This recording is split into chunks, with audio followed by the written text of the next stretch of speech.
자, 이제 지금부터 뭐가 나오냐면, 이제, 눈으로 부처님의 32상을 보아서 너무나 청정하신 모습을 보고 너무나 좋아하는 마음을 일으켰어요. 그래서 아나니 이제 마음을 찾아보기 시작하게 합니다. 부처님이. 이것을 7번 이제 아나니 마음이 여기에 있습니다. 저기에 있습니다. 하고 지금 말을 하는데 7번 망심을 쳐부순다고 해서 이거를 칠처징심법문이라고 합니다. 7군데의 그 칠처파심이라고 하기도 합니다.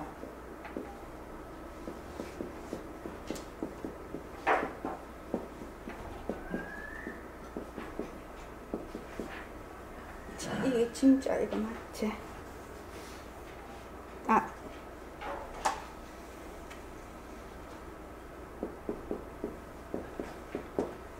파심이라고 합니다. 7군데지요. 여기에 있습니다. 저기에 있습니다. 7번 마음을 부수다.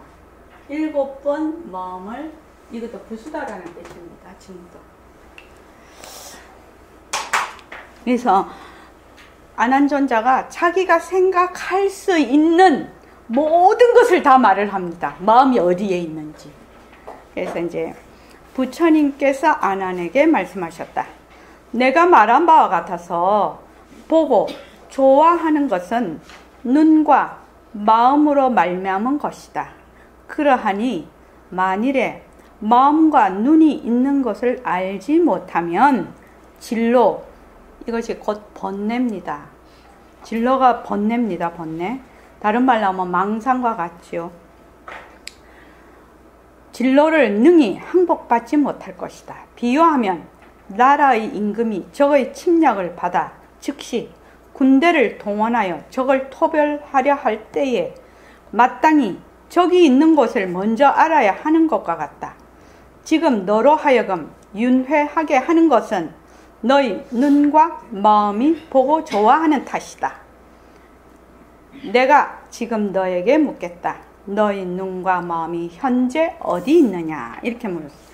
너로 하여금 윤회하는 것은 너희 눈과 마음이 보고 좋아하는 탓이다. 이랬는데 그 앞장에 27쪽에 보면 옛날부터 일체 중생이 윤회를 하는 것은 자기 빛깔도 소리도 냄새도 없는 그 성, 정명체, 본성이 깨끗하고 밝은 바탕인 것은 잊어버리고 온갖 진로, 온갖 번뇌를 쓰기 때문이다. 이렇게 했거든요.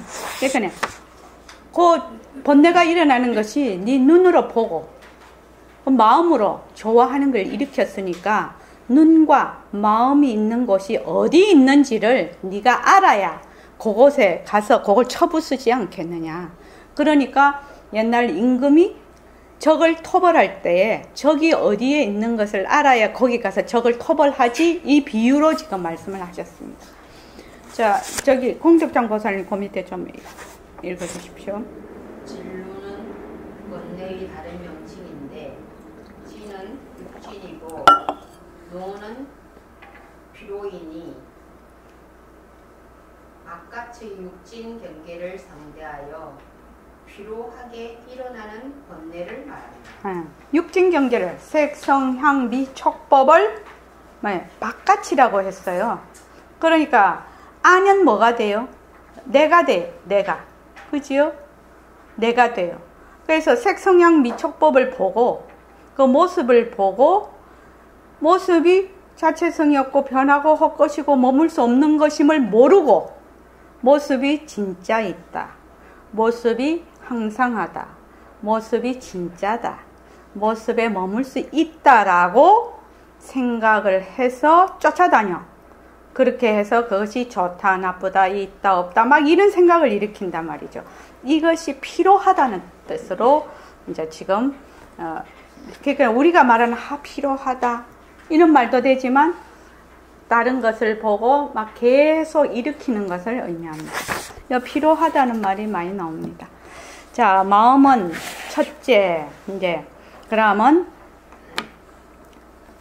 마음이 어디에 있느냐라고 물었으니까 아나니 부처님께 사렸다.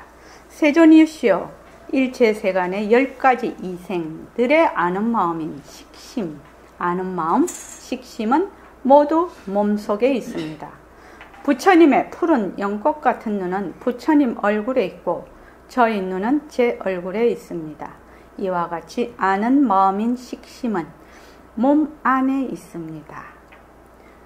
여기 세존이시여 일체세간 10가지 이생, 10가지 중생들을 얘기하는데 10가지 이생은 태난습화, 그까지는 우리 잘 알지요. 태난습화, 금강경에도 나옵니다. 금강경에는 구류 중생인데 태난습화, 유색, 비유색, 비무색, 유상, 비유상, 비무상, 이렇게 해서 10가지랍니다. 그냥 그렇다라는 것만 알고 넘어가겠습니다. 의 아는 마음인, 아는 마음, 식심을 아는 마음, 이렇게 했습니다. 아는 마음은 모두 몸속에 있습니다. 우리 왜, 야, 네 마음 어디 있니? 이러면은 동양 사람들은 이렇게 가르치고 서양 사람들은 이렇게 가르친다고 해요. 동양 사람들은 마음이 내 가슴에 있다 라고 생각을 하고, 서양 사람은 뇌에 있다 그렇게 생각을 한답니다. 그런데 요새 젊은 애들은 이렇게 많이 할 겁니다. 그죠? 서양 교육을 많이 받았으니까. 그러니까 어쨌든 몸속에 있는 겁니다. 우리 보통 사람들 생각으로는. 부처님의 푸른 연꽃 같은, 부처님이 인도 사람이니까 눈이 파랗겠죠. 파란 눈을 가지셨나 봅니다. 그래서 푸른 연꽃 같은 눈은 부처님 얼굴에 있고 저희 눈은 제 얼굴에 있는데 아는 마음인 식심은 몸 안에 있습니다. 그러니까 몸 안에 있다고 하니까 몸 하면 어디에? 뱃속 안에? 안 가면 손 안에? 위 안에? 신장 안에? 발 안에? 어디에 있는 거요? 몸 안이라고 했으니까 어디에? 뇌 안에? 눈 안에? 어디에 있는 거요? 그렇죠. 몸 안에 있다고 했으니까. 그렇게 되면 몸 안에 있으니까 일시면 같으면 여기서 요만큼이 몸이니까 그럼 마음이 쪼맨해져 버리죠. 손끝에 있으면 몸 안에 있으니까, 위에 있으면 마음이. 그러니까 뭐 재미있는 얘기가 됩니다. 자, 그 다음에 저기 정정씨 읽어줄랍니까? 부처님의 사마사법문이 시작된다. 견을 방편으로 설법을 하시려고 먼저 시가 현상에서 보는 놈과 보이는 빛깔을 가지고 설법하실 계기를 만드신다. 식심은 경문각지 할 줄 아는 마음을 가리킨다. 사람들은 세간을 인식하고 생각도 할 줄 아는데 이런 정신작용은 제 마음에서 일어난다. 미물인 개미나 파리도 마음이 존재한다는 사실은 분명하다. 그렇다면 그 마음은 도대체 어디에 있는가? 아나는 우선 상식적으로 내 몸 안에 내 마음이 있다고 대답했다. 개미나 그 바퀴벌레도 죽이려고 하면 막 도망을 가요. 그러니까 분명히 그 마음이 있는 거지요. 그래서 부처님의 사마타 법문이 시작된다. 공부의 윤곽과 바탕, 정견을 세우는 사마타 법문이 시작이 된다. 그래서 보는 것이 80%라고 합니다. 그래서 보는 것을 방편으로 설명을 하려고 니는 무엇으로 보고 또 어떻게 그 마음을 내었느냐, 이렇게 이제 말하는 거죠. 부처님께서 아난에게 말씀하셨다. 너가 지금 이 강당에 앉아서 저 기타 태저의 숲을 보는데 이 강당과 저 기타림 숲은 지금 어디에 있느냐? 세존이시여, 크고 겹겹으로 된 이 청정한 강당은 수달장자의 급고도원에 있고 저 기타림 숲은 이 강당 밖에 있습니다. 그러니까 겹겹으로 된 이 청정한 강당, 굉장히 강당이 크고 건물이 아주 여러 채인 같습니다. 이게 그래서 겹겹으로 되어 있는 집이다. 이걸 보면은 굉장히 강당이 큰 것 같습니다. 수달장자의 이게 강당이 어디에 있나? 급고도원에 있고 저 기타림 숲은 숲 안에 강당이 있다 이 말이죠. 아나나, 내가 지금 이 강당에서 무엇부터 먼저 보느냐? 자, 강당에 우리 지금 다 앉아 있어요. 이렇게 선원 안에 앉아 있으면 무엇부터 보느냐 이렇게 물은 거죠.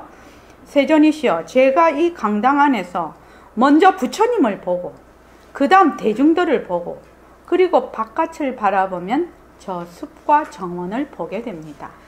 그렇죠? 요 안에서 우리 도반을 보고 요 안을 보고 그 다음 문이 열린 쪽으로 저 바깥을 보게 되죠.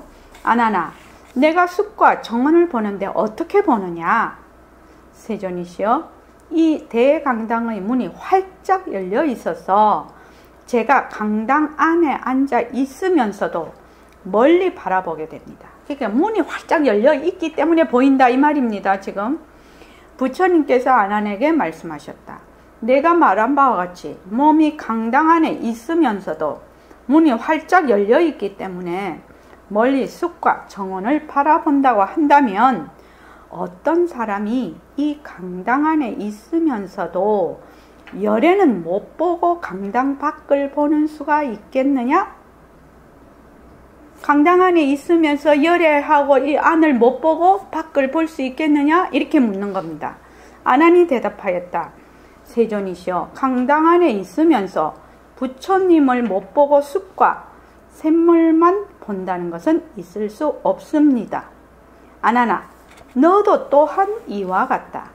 일체를 분명히 아는 것은 너의 마음인데 만약 지금 내 눈앞에 나타나 분명하게 아는 명료심, 아까 성정명체 명료심 이렇게 똑같은 이 마음자리, 빛깔도 소리도 냄새도 없는 자리를 그때의 그 뜻에 따라 아주 다양하게 지금 이 이름을 쓰고 계십니다. 그래서 명료심, 여기는 분명하게 아는 거지요. 아는 명료심이 참으로 내 몸 안에 있다면 먼저 몸 안부터 분명하게 알아야 될 것이다. 그런데 먼저 제 몸 안을 보고 그 다음에 몸 바깥에 있는 물건을 보는 사람이 이 세상에 과연 있느냐? 마음이 몸 안에 있다면 몸 안에 있는 것부터 보고 바깥을 봐야 되지 않느냐 이 말이거든요. 지금요. 비록 심장, 간, 지라, 위장 같은 오장육부는 보지 못한다 하더라도 손톱이 나고 머리카락이 자라고 힘줄이 움직이고 맥박이 뛰는 것쯤은 분명하게 알아야 할 터인데 어찌하여 모르느냐. 마음이 제 몸 안의 것도 알지 못하는데 어떻게 몸 밖의 것을 알겠느냐. 그러니까 지금 이거 자덕신보살님 이해됩니까? 뭔 말인지 잘 이해가 안 됩니까? 이겁니다. 글로 보면 잘 이해가 안 돼요. 자, 우리가 이렇게 보는데 먼저 요 안에 있는 여러분들을 보고 요 안에 뭐가 있구나 이 방 안에 있는 걸 먼저 보고 창문이 열려 있으면 또는 유리로 바깥에 있는 걸 보잖아요. 그런데 아난이 뭐라고 얘기하냐면 마음이 몸 안에 있다고 했거든. 그 몸 안에 있는 뭐 위나 지라나 간이나 뭐 오장육부 이런 것을 먼저 보아야 되지 않느냐 이 말이에요. 몸 안에 있다면 안에 있는 걸 먼저 보고 바깥을 보아야 되지 않느냐. 그런데 안에 오장육부를 보는 사람 그거 못한다 하더라도 손톱이 나고 머리카락이 자라고 힘줄이 움직이고 맥박이 뛰는 것 좀 몸 안에 있다면 먼저 알아야 되지 않느냐 이 말입니다. 요거 이해되십니까? 이해 안 되시는 분 손 한번. 아니요, 진짜 이해하고 넘어가야 되기 때문에. 자덕신보살님 이해 아직 안 됩니까? 자, 이거 보세요. 한번 보세요. 지금 자덕신보살님이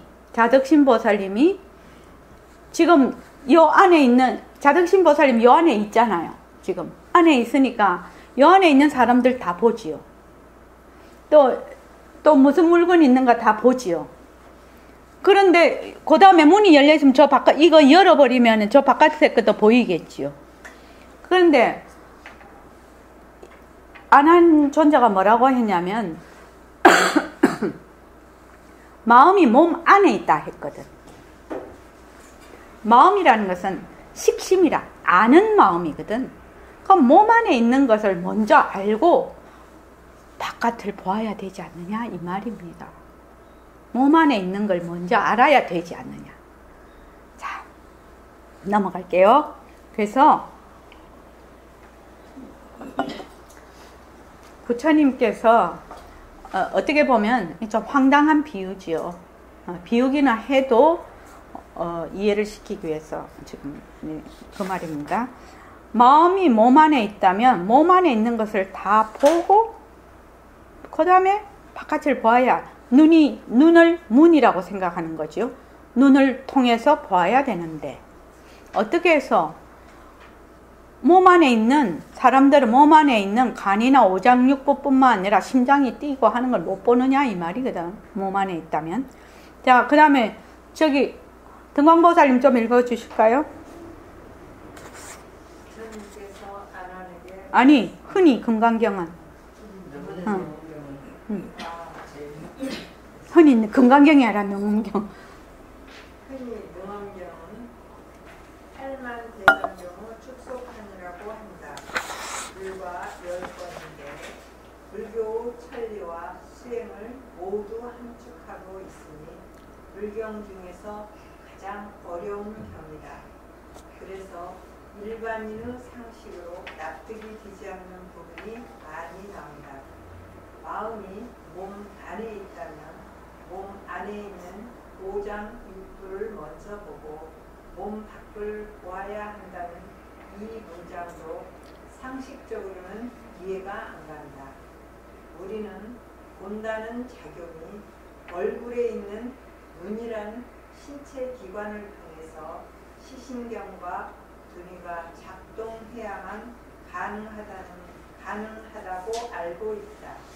빛깔이나 모습을 보는 것은 반드시 감각기관인 눈을 통해야만 볼 수가 있고 눈은 얼굴에 붙어 있으니 몸속에 있는 오장육부는 당연히 못 본다고 우리는 상식적으로 알고 있다.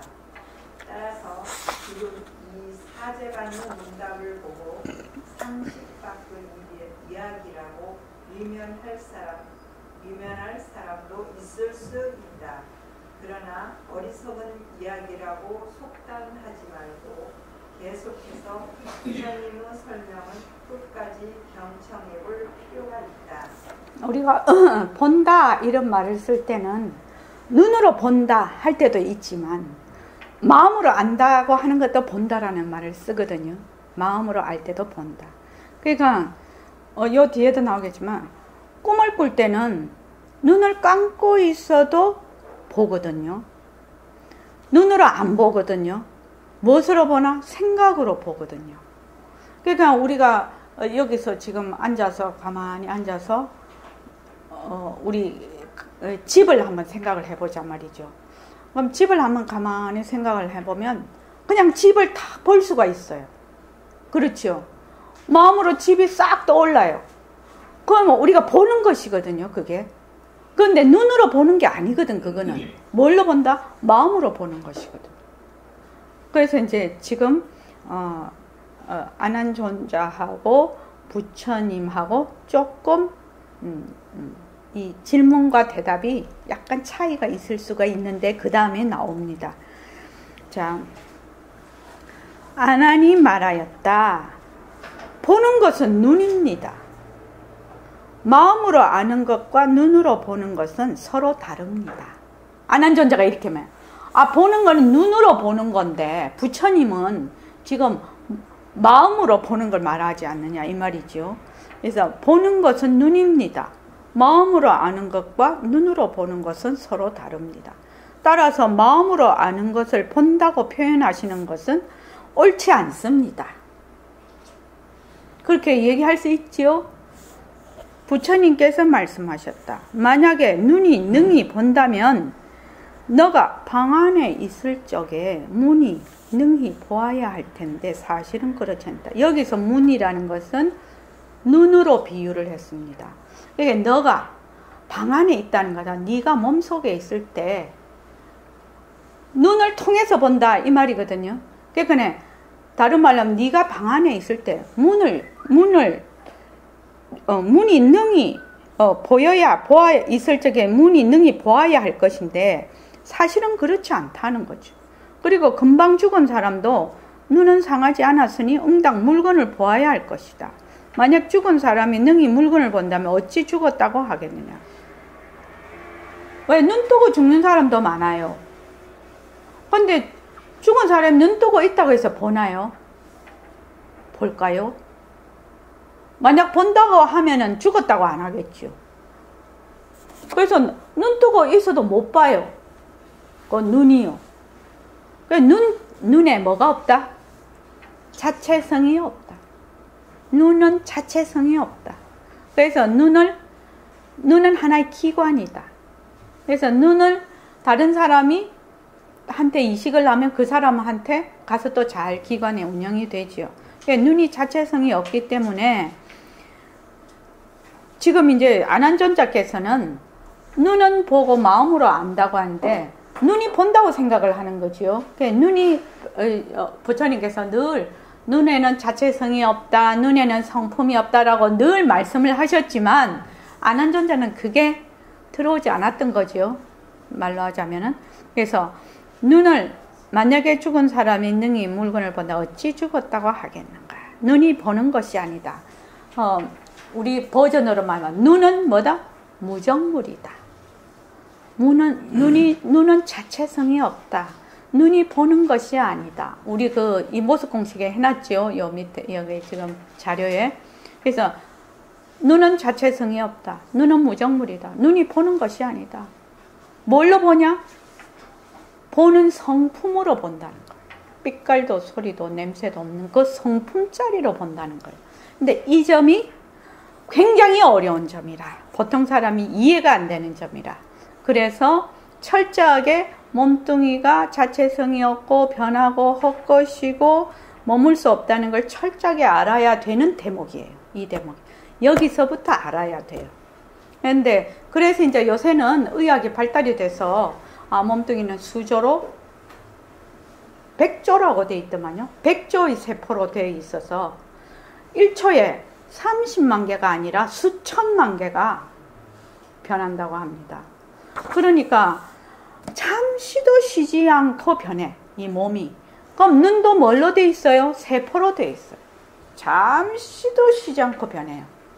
그래서 이 눈이 본다고 할 수가 없지요. 자, 그 다음에 저기 희유 거사님이요. 부처님은 사물을 보는 것은 눈이 아니고 마음이라고 하십니다. 즉 얼굴에 붙은 눈이라는 기관으로 보는 것이 아니니 눈으로 본다면 금방 죽은 사람이 눈 조직은 아직도 복귀하지 않아서 싱싱한데 어째서 못 보는가 라고 반문하십니다. 시각 현상을 보는 것은 눈과 시신경과 도뇌가 관여한다고 상식적으로 생각하고 있습니다. 사실은 마음이 본다고 말씀하십니다. 보는 작용이 우리가 알고 있는 것처럼 눈이나 두뇌를 통해서 일어나는 것이 아니라는 말씀입니다. 우리가 이 세상에 태어나서 사람의 몸을 받으면 육신의 제약을 어쩔 수 없이 받는다. 처음에 사람의 몸을 받아서 신생아로 태어나면 귀는 들리지만 눈은 시신경이 미비한 상태라 잘 안 보인다고 한다. 신생아가 눈으로 사물을 보려면 2-3달 정도 기다려야만 가능하고 차차 시간이 흐르면서 눈으로 사물을 보는 버릇이 숙달되면 그때부터 눈을 통해서 마음대로 볼 수가 있다는 것이다. 사실은 마음이 스스로 보고 있는데 육신을 가진 인간으로 태어나면 오감기관인 눈이나 귀를 사용하여서 보고 듣는 버릇이 생겨나면서 마음으로 보고 듣는 기능이 쇠퇴한다. 시간이 흐르면서 눈과 귀를 통해 실증하는 버릇이 고착되어 볼 때는 눈을 통해서만 볼 수 있고 들을 때는 귀를 통해야만 듣게 된다. 즉 눈과 귀를 사용하여 보고 듣는 버릇이 체계화된 것이다.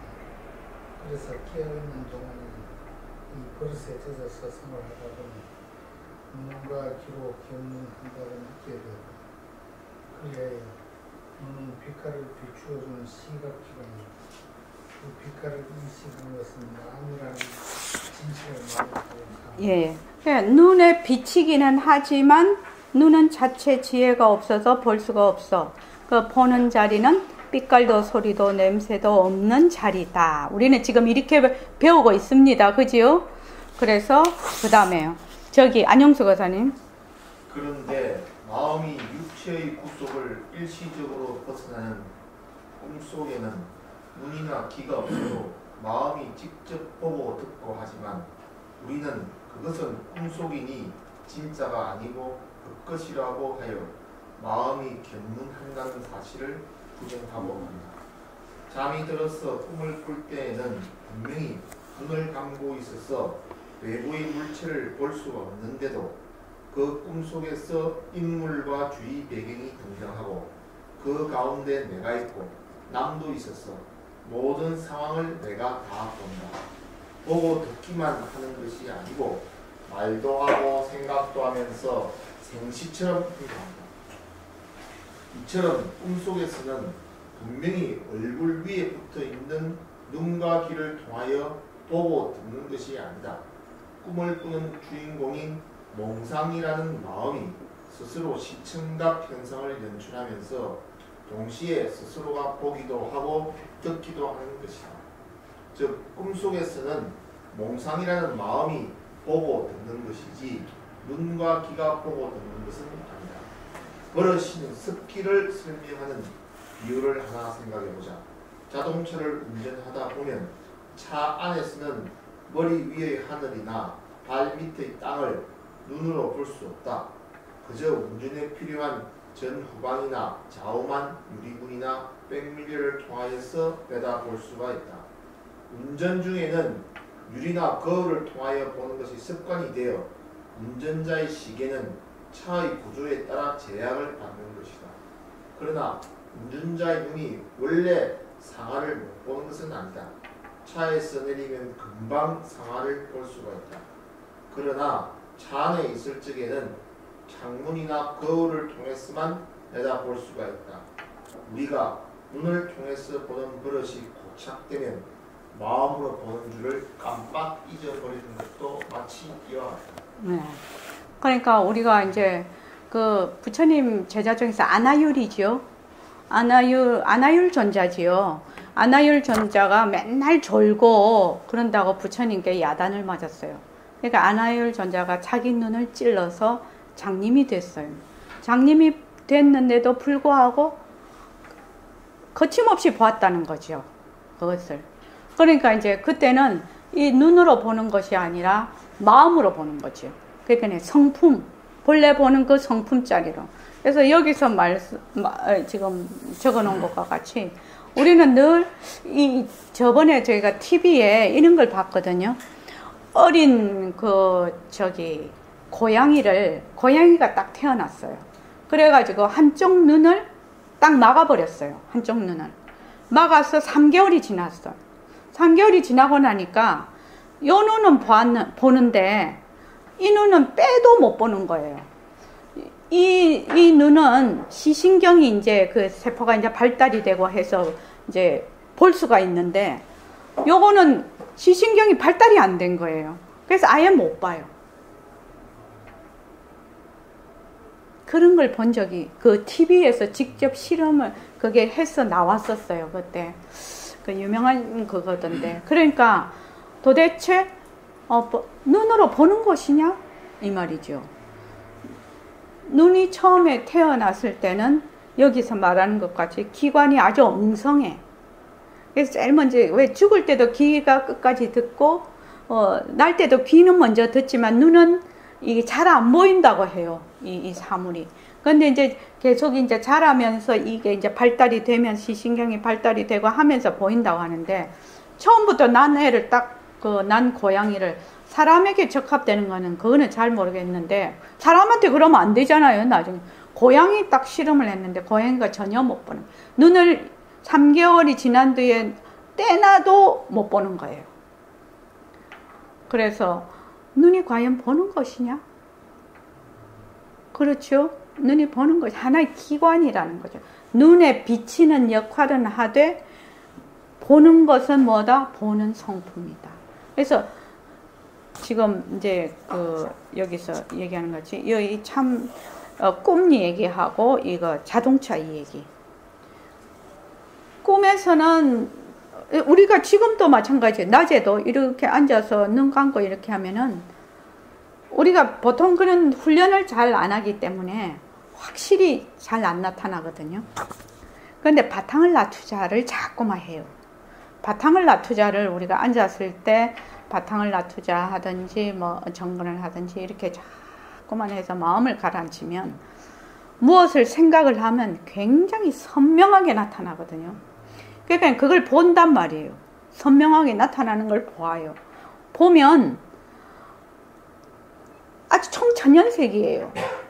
무색이 아니에요. 총천연색으로 볼 수가 있는데 그게 눈으로 보는 게 아니거든. 그게 생각으로 보는 것이거든요. 그게 생각으로 보는 거 아닙니까? 그러고 이제 꿈을 꿀 때도 꿈속에서 오만 것도 다 만들고 내가 그 속에서 뭐 그냥 말도 하고 뭐 꽃같이 살거든. 생시하고. 근데 몸은 가만히 누워 있거든.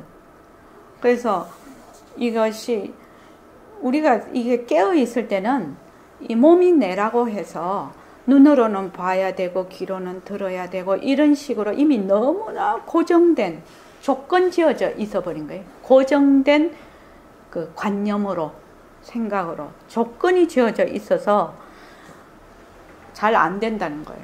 그런데 꿈속에서는 육체의 제약을 안 받죠. 육체를 잊어버리죠. 잠자면서 내 육체 생각 안 해요. 그러니까 그때는 마음대로 된다는 거예요. 그 자동차 비유도 마찬가지겠죠. 이 자동차 비유 보면서 이거 그 비유를 많이 옛날에 봤는데 그 코끼리가 말입니다. 아기 코끼리 때부터 이 발을 하나 묶어놔요. 쇠로. 이게 말뚝이 요만해요. 딱 묶어놨는데 코끼리가 자꾸 클 거 아닙니까? 집채 많은 코끼리가 말뚝이 요만한데도 도망을 못 가는 거예요. 어릴 때부터 그 말뚝에 매여져 있는 것이 습관이 돼서 그거 발 한번 턱 하면은 이 말뚝이 그냥 턱 부러질 것인데 습관이라서 그 코끼리가 집채만큼 커도 그 말뚝에 딱 매여 있다는 겁니다. 실제로. 절대 그 말뚝을 이렇게 해서 뽑아버릴 생각을 안 한다는 거예요. 이것도 마찬가지죠. 자동차를 타면 자동차 안에서는 뒤로 보려면 백미러로 보고 옆을 보려면 사이드미러로 봐요. 그죠? 그 바깥창을 유리창을 통해서 보는데 밑이나 위는 못 본단 말이에요. 근데 얼마든지 내가 나와서 하늘도 보고 땅도 봐. 근데 처음부터 자동차 안에서 태어난 아기가 있다면 자기는 자기 눈 쓸 생각을 안 할 거라. 뭘로 해? 처음부터 사이드미러, 백미러만 볼 생각을 하지 자기가 그 자동차에서 나오면 딴 세상이 있다는 거를 생각을 못 할 거라는 거죠. 우리도 마찬가지라는 거지. 지금 이 몸이 내다라고 하기 때문에 이 몸속에 탁 갇혀 있는 거예요. 지금 몸에 갇혀져라 누가 말한 적도 없어요. 자기 스스로 자기가 갇혀 있는 거예요. 진짜로는 나는 빛깔도 소리도 냄새도 없는 가도 가도 끝이 없는 허공과 같은 그런 허공으로서의 나인데 몸뚱이에 딱 갇혀서 그 큰 집채만한 코끼리가 조그만 말뚝에 딱 매여 있단 말이죠. 그거하고 똑같은 그런데 쉽지는 않지요. 이 사고방식 이 마음 공부는 나의 패러다임을 바꾸는 거예요. 패러다임을 바꾸는 거라 굉장히 어렵죠. 패러다임을 어떻게 바꾸냐? 정견을 의해서 바꾸는 거예요. 그 전에 어떻게 바꾸겠어요? 자기가 가지고 있는 패러다임. 그래서 그러니까 마땅히 알아라. 내가 말한 깨닫고 능히 아는 강요능지심. 여기는 또 아까는 명료심이라 했고 성정명체라 했고 여기는 강요. 분명하게 깨달아 느껴서 알고 능히 아는 마음이 강요 능지 지심이라요. 이 내 몸 안에 있다는 말은 옳지 않은 것이다. 네 몸 안에 있으려면 네 몸 안에 있는 것부터 다 알아야 되는데 네 알지 못하지 않느냐 이 말이거든요. 그래서 자, 그 다음에 연단거사님요. 깨어있으며 능히 아는 마음, 즉 강요능지 지심이 내 몸 안에 있다는 우리들의 상식이 틀린 것으로 판명되었다.